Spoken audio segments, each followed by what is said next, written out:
Hi, it's time for Street Talk, your voice and your views on the issues in the news. It seems you can relax. You're not actually mentally ill if you stay up all night playing video games. Now, although your friends and family might not agree, doctors and addiction experts have shied away from labeling video game addicts as mentally ill. A group of physicians had requested that the 10% or so of users who are addicted should be listed as having a mental illness in a guide used by American psychiatrists to diagnose such disorders. Doctors have decreed that occasional video game usage isn't harmful, but if it begins to impede on day-to-day activities, it may lead to an addiction, a claim disputed by some. Rana in Damascus says her children proved the medical world completely wrong. When my kids finally stop playing video games for the day, they act like they have a mental disorder, running around pretending to shoot each other and God knows what else. I would ask the doctors to double-check their facts and use my children as test subjects. Jolene from the big state of Texas in the US sees this type of pastime as detrimental to society. People shouldn't be isolating themselves in rooms with their faces glued to television screens. They should be outside interacting with others to better themselves. Syed in Jerusalem enjoys the occasional cyber challenge himself. I don't see any harm in playing a game every now and then. It actually helps me to focus. I must admit, when I see my younger brothers playing for 8 hours straight, it does concern me. Too ugly to live. That was the first reaction to Elwood by his dog breeder owner. If a good Samaritan hadn't come in and saved him, he wouldn't now be wearing the crown as the winner of the world's ugliest dog contest. The 2-year-old Chinese crested and Chihuahua mix, who is dark, hairless, and has a mohawk-like puff of white fur on his head, was going to be euthanized at birth by his breeder, but a savior in the form of Karen Quigley came along and spared his life by taking him home. She later entered him in the ugly competition, earning her $1,000 in prize money.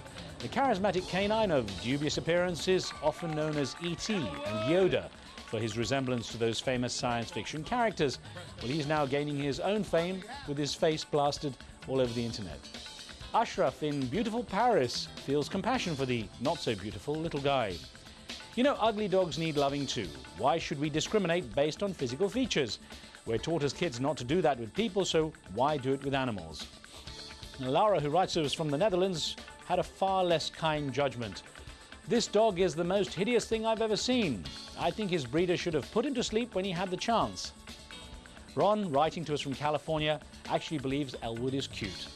I think he's actually quite adorable. I would have taken him home with me. I may not have thought of entering him in the world's ugliest dog contest, but I would have dressed him up. The memorabilia from the ill-fated Titanic has resurfaced and is due to be sold off. 18 items will be previewed at the world-renowned Christie's auction house, including a decklog which has a detailed account of the recovery of the dead and all the rescue attempts. Its estimated value is around $50,000 US.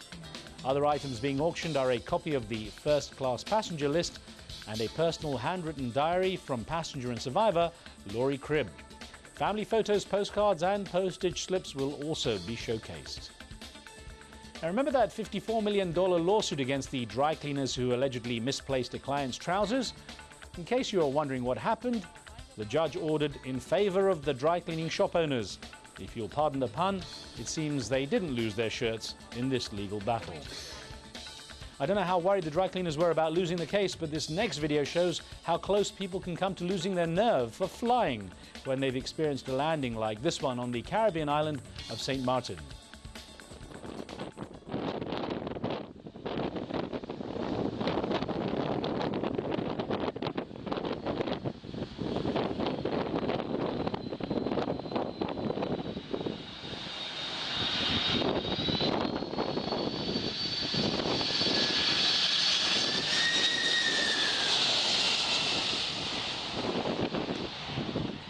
I thought traffic problems in Washington were an issue.